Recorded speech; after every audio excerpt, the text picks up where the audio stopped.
right, everybody. Welcome back to My Pop Sports. This is Grandy. If this is your first time here, welcome. Appreciate you guys checking out the video, checking out the channel.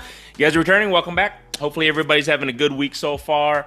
Been pretty busy getting back into the, I guess you can say, grind of things in regards to the listing and everything. Being off for about 2 weeks for vacation.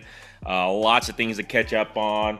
I had a Whatnot show, did all right. I'm going to talk about that in a minute here. The whole point of this video here really quick. Don't forget, I am still listing quite a bit on my eBay store. I'm really, excuse me, really focusing, trying to list as much as I can. Like I said, being on vacation, you can only list so much, right? So hopefully I can get my my goals met in regards to what I need to be by the end of the year, mid-year, in regards to my eBay store listing. So make sure you guys check out the eBay store listings. Links in the description. Feel free to make any offers. I'll try and respond to you. Every little bit helps. Don't forget Whatnot. I'm going to be trying to focus more doing those on the weekends, on Friday and Saturday nights and Sunday nights, whenever I have more opportunities to do that versus the weekdays. It's just kind of tough with the kids, getting ready for school, all that good stuff. So I'm feeling like the weekend evenings are better for me in regards to Whatnot. Links also in the description in regards to that. Other than that, this was the thing that kind of came up. I really want to talk about. I've been doing Whatnot probably since the beginning, very beginning, about 3 years ago, when they really was kind of growing at the very beginning stages. I took a break, and then I think towards the end of last year I kind of came back to doing Whatnot, and then the beginning of this year, and I told you guys my goal is to at least do one Whatnot show a week if I can. If I can do multiples, great. If not, it is what it is.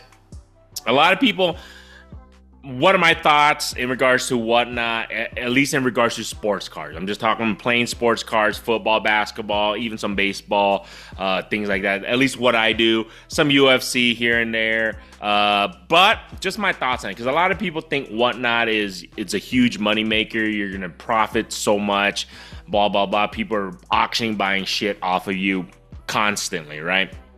So this is the reality. This is my reality. I guess I better put that up front. My reality is I do Whatnot, and I came back to Whatnot because it's a different revenue stream. I probably make the least amount of profit on Whatnot, if at all. I might break even. I feel like I probably break even more than anything else from Whatnot, but it helps generate revenue and keeps things on the flow, keeps things inventory turning. So there you guys go on that. A lot of people are like, well, people are buying auctions left and right off of you. You say you buy these in lots and everything. Yes. Profitability wise, I would say I probably profit a little bit more in regards to the card shows, in-person card shows. I think I get more profit margin there. eBay also, I do pretty well there. A lot of people are like, what, eBay, all those fees and everything? You got to kick in those fees. Keep in mind, Whatnot also charges about the same as eBay fees. It's pretty close. It's about 10% and plus the transaction fees and all that stuff. So you come up about 12%-ish in regards to the Whatnot fees. But where you get the stickler that kind of affects, at least I feel like profit margin wise in regards to Whatnot, is the shipping costs. So yes, you can still charge shipping and everything for the customers, to cover the shipping costs. However, the packages. So I ship things in bubble mailers, boxes, bubble wrap, things like that. That costs money. At the end of the day, it's not a ton of money, but it still costs money. You can't charge the customers or the buyers or the people who are buying the auctions to cover that expense. That's where a lot of people miss out on profitable portions. In regards to eBay, you charge for the shipping that covers the shipping costs, whether you ship priority, USPS, FedEx, whatever, and then you can even add on to cover the cost of your supplies. People forget about that. So, like I said, there's no shipping or anything in-person car shows, so you don't have to worry about that. And then you can charge them additional in regards to cover all your expenses in eBay. So Whatnot, you don't.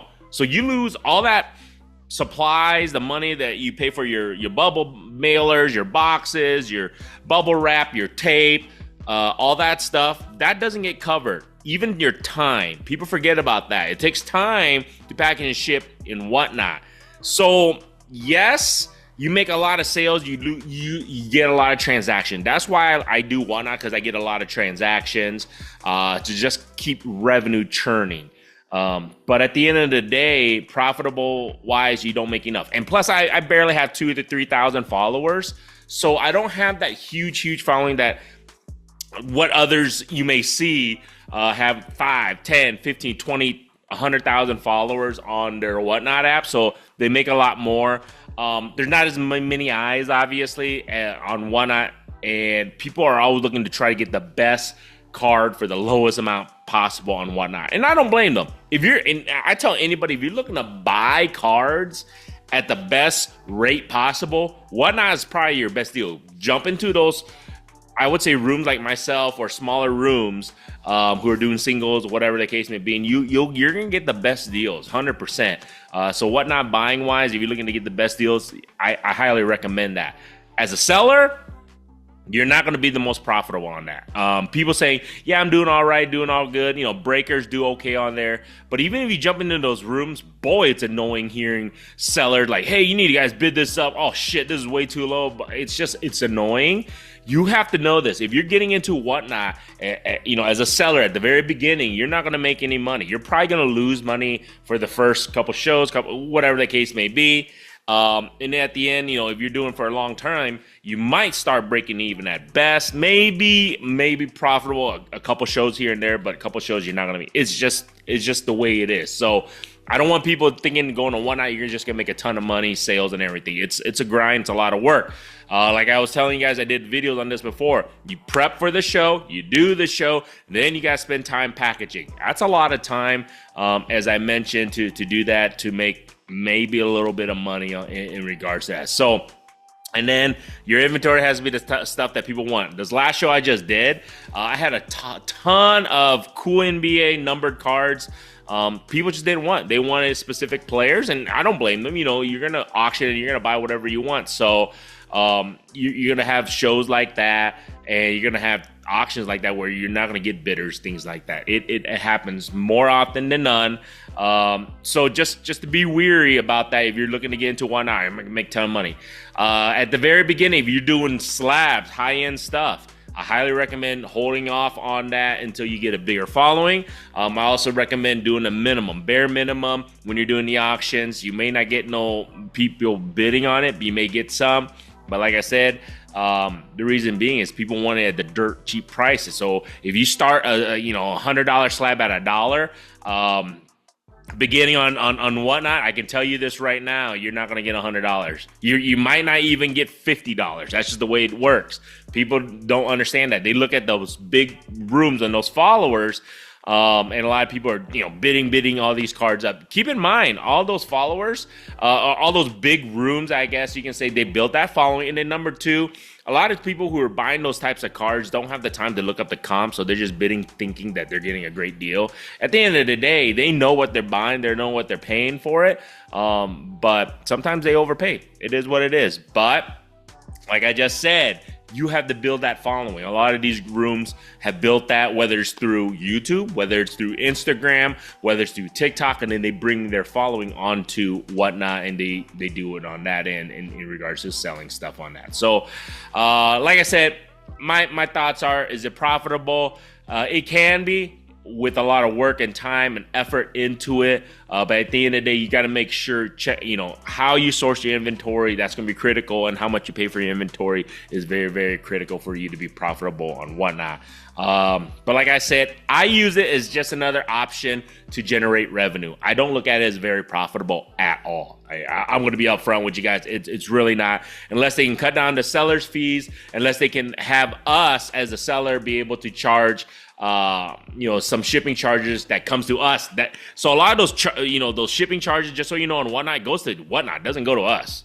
If you guys are wondering, if you didn't know that, it covers the shipping fees, and if their additional charges for shipping goes to them. We don't get that as sellers at all. So just we only get everything that's been auctioned off. So that's where it's kind of killer to us as sellers. We don't get the charge on that because on eBay and other platforms you can charge on that to help at least cover for your supplies. I wish they can do that. If they do that, it'll be a little bit more profitable for sure. But until that point, no, it's really not, guys. And then if you build up a good following, like I just said, you may have some good shows here and there, but you're still going to run into times where go look at those big rooms, those big breakers. Sometimes they don't even sell breaks for like hours on end because they don't get any, even if they have a ton of viewers and everything, it's high money, right? Not a lot of people are going to buy it. So as I mentioned to you, time wise and all that stuff wise, is it worth it? Just depends. At the end of the day, it just depends on that. So that's the reality of Whatnot. Is it profitable? In my experience, no,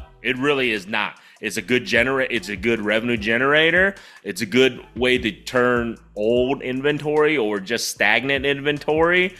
Good way to just move off of stuff. As long as you go in knowingly that you're not going to get full comps, you're not going to get the full amount, and you're just moving inventory, then you're fine. But if you're looking to get the full amount of comps and all that stuff, you can maximize profitable. It's not gonna be, at least that's from my experience. Others may have chime in and have different stories, but that's just reality. It really isn't. You might break even. Probably the first couple of months you won't. Simple as that, guys. So I'm not sponsored by anybody. I'm not saying it's a negative. I'm still gonna do my Whatnot show, so make sure you guys follow me on that. But I'm just gonna let you guys honest truth. It's not currently profitable at all. At least for me, maybe on down the road if I can grow it to a certain amount. But until then, it's just maybe at best I break even. So there you guys go. Letting you guys know the truth about Whatnot and everything on that. I'm still going to be doing it. It helps me turn, stagnant inventory or inventory just to move and just generate revenue. But there you guys go. If you guys like this stuff, feel free to subscribe. If you have not subscribed, still appreciate you guys watching this video. Don't forget, like I said, I have an upcoming card show next week, the 7th, 8th, and 9th. February here in Denver, Colorado. Make sure you guys check it out. It's a 3-day card show. Should be super cool. I think SGC is going to be there. So if you're looking to submit cards, perfect time to go there. SGC's, they're doing deals. And right now, I think they have a modern football deal. Pretty cheap right now to get your stuff graded with them. So look into that. And in about a month and a half in March, at the end of March, I will be in Iowa, so make sure you check that one. It's a 3-day card show in Des Moines, Iowa, so I will be there trying to get my inventory up for all these shows, so hopefully I'll be able to provide you guys some cool stuff other than that, man. Appreciate you guys. Bears, super excited, as I mentioned last time. New head coach. I'm really stoked. Hopefully Ben Johnson can turn things around for my Bears and everything, and it's good. At least we want another off season. That's not what you want to be. You don't want to be the off-season champions. Trust me, guys. So we'll see on that. Warriors, holy shit, they're under 500. Get Steph Curry some help. It is sad, super sad to see how they're just watching that shit, that dynasty go in flames. I feel like so. But other than that, have a good rest of the week, guys. So stay tuned. I'll be doing other videos on Q&A this week. What's been selling. And also I might open up a box or two, either with myself or just my daughter. We'll see. Other than that, man, until next time, have a good one, guys.